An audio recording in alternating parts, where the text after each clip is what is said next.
భారతదేశ ప్రజలమైన మేము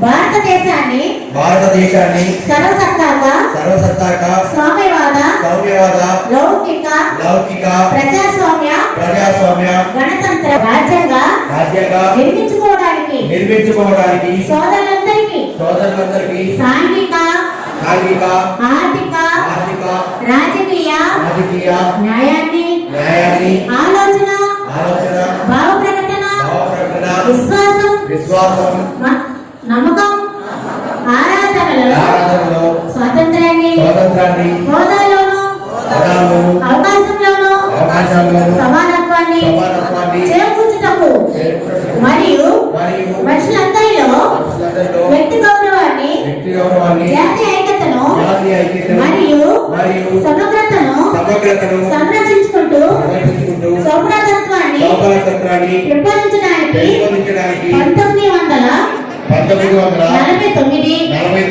నవంబర్ 26న రాజ్యాంగ పరిషత్తులో ఎంపిక చేసుకొని శాసనముగా రూపొందించుకున్న ఈ రాజ్యాంగాన్ని